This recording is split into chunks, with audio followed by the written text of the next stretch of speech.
नमस्कार। आज हम बात कर रहे हैं हरियाणा में आयुष काउंसलिंग की, मतलब BAMS, BHMS, BUMS कोर्सेज के लिए एडमिशन प्रोसेस कैसे होता है ना? हमारे पास कुछ YouTube ट्रांसक्रिप्ट्स और वेब आर्टिकल्स हैं और कोशिश रहेगी कि पूरी प्रक्रिया, जो भी जरूरी तारीखें हैं, कॉलेज, फीस, कट ऑफ, सब कुछ आसानी से समझ आ जाए ताकि स्टूडेंट्स और पेरेंट्स को थोड़ी क्लैरिटी मिले। तो चलिए शुरू करते हैं। हाँ, ये जरूरी भी है। नीट के रिजल्ट के बाद ना अपने स्टेट की काउंसलिंग समझना, खासकर आयुष के लिए, बहुत इंपॉर्टेंट हो जाता है। और हरियाणा का कॉन्टेक्स्ट थोड़ा अलग है। दिल्ली के पास है और यहाँ सरकारी और प्राइवेट दोनों तरह के कॉलेज के ऑप्शंस भी हैं। तो सबसे बेसिक सवाल, कौन अप्लाई कर सकता है? मतलब नीट तो क्वालिफाइड होना ही चाहिए, है ना? और हरियाणा का डोमिसाइल ये जरूरी है क्या? हाँ, देखिए, नीट क्वालिफाइड होना तो बिल्कुल पहली शर्त है। और उम्र वो 31 दिसंबर तक कम से कम 17 साल। अब जहां तक डोमिसाइल की बात है, तो हाँ, सरकारी कॉलेजों की जो सीटें हैं उनके लिए तो हरियाणा का परमानेंट रेजिडेंट होना, मतलब डोमिसाइल सर्टिफिकेट चाहिए। लेकिन प्राइवेट कॉलेजों के लिए ऐसा नहीं है।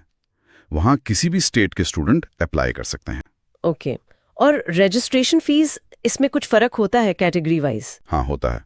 जनरल कैटेगरी के लिए शायद 2000 रुपए या कुछ जगह 2500 रुपए भी मेंशन्ड है। हरियाणा की जो रिजर्व्ड कैटेगरीज हैं उनके लिए 500 रुपए या 1250 रुपए। और अगर दूसरे स्टेट के स्टूडेंट्स प्राइवेट कॉलेज के लिए अप्लाई कर रहे हैं तो उनके लिए 2000 रुपए। NRI कोटा के लिए ये फीस 10,000 रुपए है। ठीक है, तो ये एलिजिबिलिटी और फीस की बात हो गई। अब आते हैं प्रोसेस पर। ये होता कैसे है पूरा, मतलब स्टेप बाय स्टेप अगर समझे तो? जी, ये एक पूरी ऑनलाइन प्रक्रिया है, मल्टी स्टेप प्रोसेस है।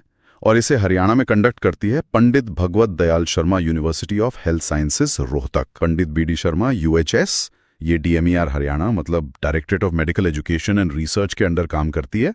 और सारी जानकारी इनकी वेबसाइट्स पे मिल जाती है, uhusdcounseling.com या dmer.haryana.gov.in।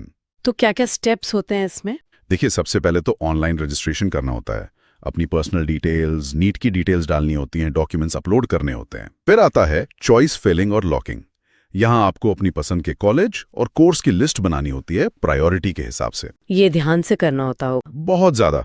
मेरी सलाह तो ये रहती है कि चॉइस भरने से पहले ना कॉलेजों के बारे में अच्छे से पता कर लें। इसके बाद होता है सीट अलॉटमेंट।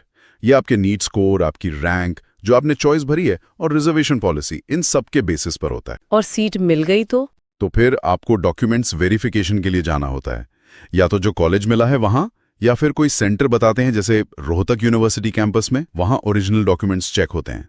और फिर फाइनली फीस जमा करके और बाकी फॉर्मेलिटीज पूरी करके कॉलेज में रिपोर्ट करना होता है। इसमें कोई सिक्योरिटी मनी वगैरह भी होती है? हाँ, होती है। सरकारी कॉलेज के लिए लगभग 10,000 रुपए और प्राइवेट के लिए थोड़ी ज्यादा, करीब 1 लाख रुपए। ओह, ओके। और कोई दिक्कतें आती हैं इस प्रोसेस में, जैसे टेक्निकल ग्लिच? हाँ, कभी कभी पोर्टल स्लो हो जाता है या डॉक्यूमेंट अपलोड में दिक्कत आ सकती है, तो थोड़ा पेशेंस रखना पड़ता है। समझ गई। अब प्रोसेस तो ठीक है, लेकिन जो सबसे कंफ्यूजिंग पार्ट होता है वो है कॉलेज चुनना। हरियाणा में क्या ऑप्शंस हैं, सरकारी और प्राइवेट में क्या खास है? हाँ, ये इंपॉर्टेंट है।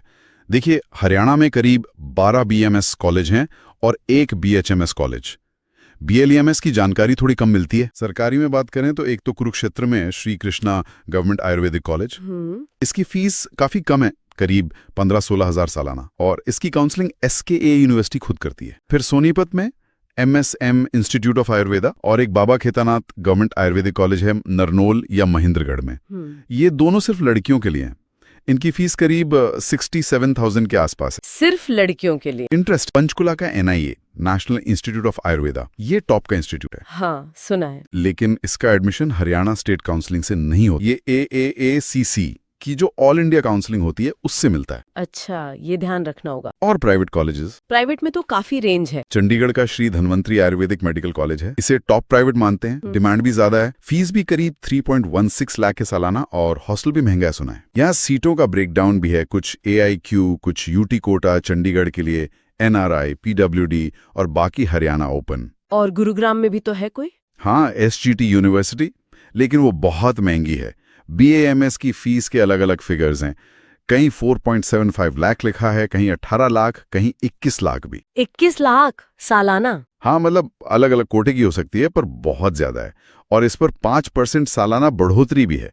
तो सोचिए 5 साल में कितना हो जाएगा। वहां BAMS भी हैं, उसकी फीस करीब 1.75 लाख है, रोहतक में बाबा मस्तनाथ यूनिवर्सिटी है, उसकी फीस लगभग 3.9 लाख है। इनके अलावा भी झज्जर, जींद, यमुनानगर, हिसार, पानीपत, इन सब जगहों पर प्राइवेट कॉलेज हैं, तो फीस का रेंज बहुत बड़ा है।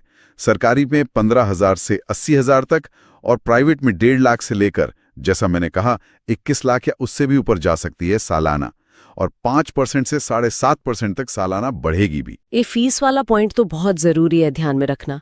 अच्छा, अब कट ऑफ की बात करते हैं। कितना स्कोर चाहिए होता है लगभग? देखिए, सरकारी कॉलेज के लिए तो अच्छी रैंक चाहिए, जैसे राउंड 1 में जनरल कैटेगरी के लिए शायद 70,000 AR तक भी जा सकती है। लेकिन जो टॉप प्राइवेट हैं, जैसे धनवंतरी, उसके लिए तो अच्छा स्कोर चाहिए। मैनेजमेंट कोटा की कट ऑफ अलग होती है, वो अक्सर कम रैंक पर भी मिल जाती है। जैसे आदेश मेडिकल कॉलेज में पिछले साल शायद 1.67 लाख AR तक गया था मैनेजमेंट कोटा। तो मतलब 200+ से चांस बनते हैं प्राइवेट में। हाँ, क्वालिफाइंग मार्क्स पर भी टेक्निकली पॉसिबल है, पर 200+ स्कोर हो तो एडमिशन मिलना आसान हो जाता है, खासकर लोअर या मिड रेंज प्राइवेट कॉलेजों में। और ये सारा प्रोसेस होता कब है? टाइमलाइन क्या रहती है अंदाजा? ये नॉर्मली नीट रिजल्ट आने के बाद शुरू होता है, अगस्त-सितंबर के आसपास। हरियाणा कभी कभी थोड़ा जल्दी भी शुरू कर देता है, और इसमें राउंड्स होते हैं, राउंड 1, फिर राउंड 2, राउंड 3, और आखिर में अगर सीटें बच जाएं तो स्टे वैकेंसी राउंड होता है। तो कुल मिलाकर अगर समराइज करें तो स्टूडेंट्स को सबसे पहले अपनी एलिजिबिलिटी, खासकर डोमिसाइल वाली कंडीशन चेक करनी चाहिए। फिर ये समझना चाहिए कि प्रोसेस ऑनलाइन है, कई स्टेप्स है, कॉलेजों पर रिसर्च बहुत जरूरी है क्योंकि फीस और कट ऑफ में बहुत ज्यादा फर्क, और अपने डॉक्यूमेंट्स रेडी रखने हैं और ऑनलाइन पोर्टल की दिक्कतों के लिए भी तैयार रहना है। एकदम सही कहा आपने। और आखिर में एक बात सोचने के लिए छोड़ जाता हूं कि हरियाणा में प्राइवेट कॉलेजों की फीस और कट ऑफ में इतना वेरिएशन है, और दिल्ली, यूपी, पंजाब जैसे स्टेट से नजदीकी भी है, तो एक स्टूडेंट जब चॉइस फिलिंग करता है तो वो कॉलेज की रेप्यूटेशन, अपनी फाइनेंशियल कैपेसिटी और लोकेशन, इन तीनों के बीच एक सही बैलेंस कैसे बनाए, ये हर किसी के लिए सोचने वाली बात